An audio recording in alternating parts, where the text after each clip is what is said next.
guys, it's Tom here and welcome to a brand new Liverpool video where we will analyze the Crystal Palace Liverpool game and this bonkers title race that is unfolding in the Premier League. I apologize that I couldn't upload this video earlier, but I was on a family trip, a pretty short family trip, but I arrived just in time to make this video for you guys on Sunday evening. And as I'm recording this, Tottenham are beating Newcastle 3-0, and Liverpool, I think, are now serious title contenders, because even when we are not playing well, you can say a lot of things about yesterday's game, but that Liverpool played really well, you cannot say that. But still, we grinded out a massive 2-1 win when we were 1-0 down in the 75th minute, and we will talk about the game as well. But Aston Villa did a massive favor to Liverpool and all the other title contenders by beating Arsenal. I'm still not fully on the Aston Villa are title contenders train, but we will talk about them and the Arsenal and Man City a little bit later in this video. But first of all, how do you feel about this title race? Whether you are a Liverpool fan, Arsenal fan, Aston Villa fan, a Man City fan, or even any other fan, let me know in the comments below. How do you feel about this title race? Who will come out on top? Liverpool are showing the hallmarks of champions, that they can win games when they are not at their top peak performance. And I think we have to thank Alisson for again making huge, monumental, goal-saving saves to help Liverpool to a 2-1 win. Because Crystal Palace could have been 1-0 up or 2-0 up at half-time. Liverpool didn't really create a lot of chances. I'm not sure why. You know, Endo was substituted at half-time, and I don't want to scapegoat him because not a lot of players played well. Gravenberch, Kwanzaa weren't great, but Alisson made a huge save in the first half. I watched the highlights yesterday and I was screaming when the Harvey Elliott goal went in. But Liverpool got a penalty awarded against them when Endo was clearly fouled in the build-up. The VAR took a long time to cancel that penalty because, yes, Virgil van Dijk tripped Odsonne-Édouard, but in the build-up, Endo was clearly fouled. So it was 0-0 at halftime. And Jurgen Klopp brought on Joe Gomez at halftime, interestingly, and I think Trent was playing in midfield and Joe Gomez was playing right back. But then Liverpool eventually got a penalty when Kwanzaa tried to clear the ball. Mateta, I think, just 1/2 a second gets to the ball earlier, and even Jurgen Klopp said after the game he has no problem with the penalty because Kwanzaa kicks Mateta after he gets to the ball first. And Andre Ayew got a pretty silly yellow card in the 60th minute, and then I think two game-changing things happened. Harvey Elliott came on for Dominic Szoboszlai and Curtis Jones came on for Darwin Núñez as well.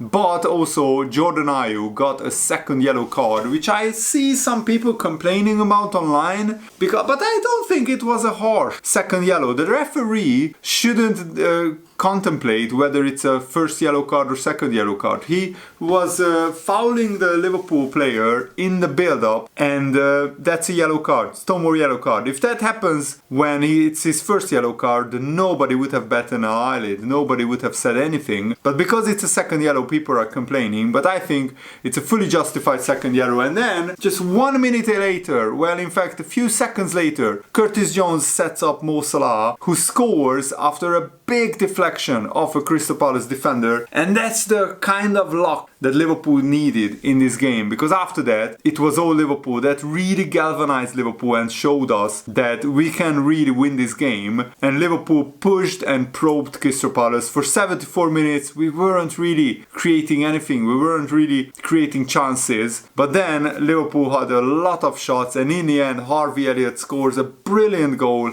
after Mo Salah assist into the bottom near post corner. It was a fantastic strike, and I loved the Dragon Ball celebration by Harvey Elliott. It was absolutely brilliant. He did like this towards the Liverpool fans. Absolutely brilliant celebration. And in the end, you know, Liverpool, I think, slightly deserved the victory, even though we were probably a little bit inferior. I mean, the first half, Crystal Palace had just one shot, Liverpool had 6.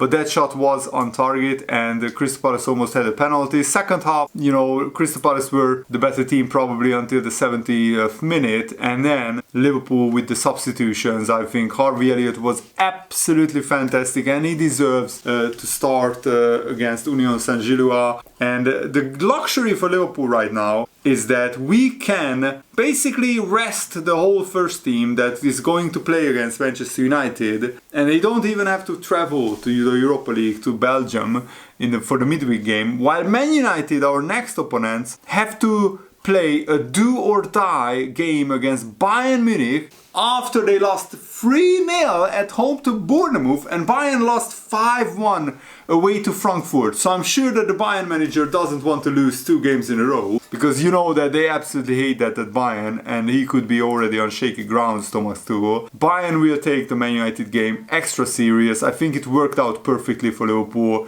and it worked out perfectly for Liverpool because Arsenal lost 1-0 to Aston Villa, who beat Man City and Arsenal back to back. I mean, if that's not a potential title contending week for Aston Villa, then I'm not sure what is. They keep writing records. That was their 16th win in a row at home in the Premier League, if I remember correctly. And now Aston Villa are just 2 points off top spot, 2 points behind Liverpool, 1 point behind Arsenal. Man City grinded out a win against Luton after they were 1-0 down at half-time. And of course, without Haaland, Man City don't look as threatening as after Haaland. But now, I think it's honestly, it could be a 4-horse title race. Because, just 4 points separating the top 4. It's an absolutely crazy scenario. Nobody expected Aston Villa to be in the title race, but I don't think they should be called too much underdogs, because since 2019, Aston Villa actually spent more money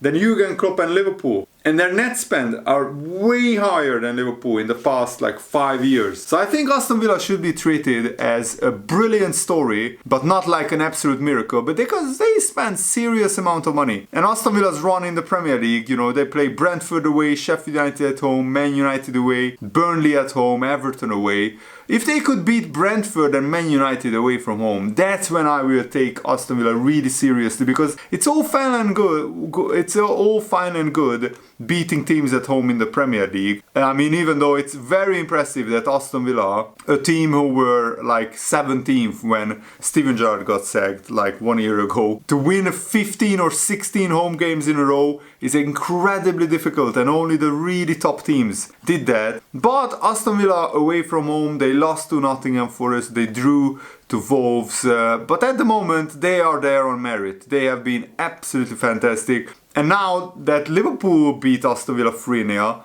at home in the beginning of September, looks an even better, even more impressive result. And also Aston Villa lost at home this season, but it was to Everton in the League Cup. But I think Aston Villa, I'm not sure they have the squad to sustain a title challenge, because, the Europa League or football and the Premier League, and when they get injuries to key players, right now Aston Villa have most of their squad fit and ready. But when they start getting more injuries as the season goes on, that's when the true test comes, I think.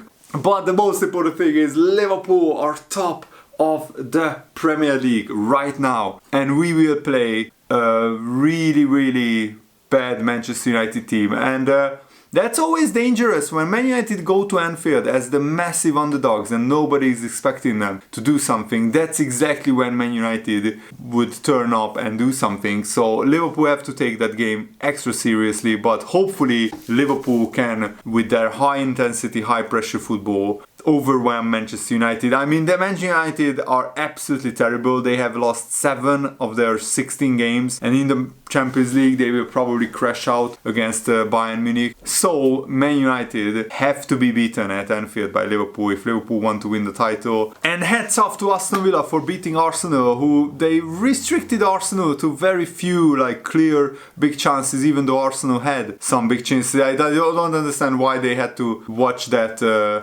Arsenal handball by Kai Havertz. He literally handballs it 3 times. Why did they have to watch that for 5 minutes to disallow the Arsenal goal? I don't understand. But Liverpool have actually probably their most important run in the season, because we play Man United, West Ham in the League Cup quarterfinal, and then Arsenal. If we could, but crucially, all 3 games are at Anfield, and we have won every game at Anfield so far this season. So hopefully Liverpool can keep that run going. And if we could beat Man United and Arsenal in the title race, then that would be absolutely huge. After that, we go to Burnley, we play Newcastle, then we go to Arsenal. So these next like 5 or 6 games are absolute make or break for Liverpool. 6 games, Man United, West Ham, Arsenal, Burnley, Newcastle and Arsenal again. It's absolutely huge. If we could come out of this run without a defeat, winning most of the games, maybe we can draw at Arsenal, that could be acceptable. But Liverpool absolutely have to keep going, and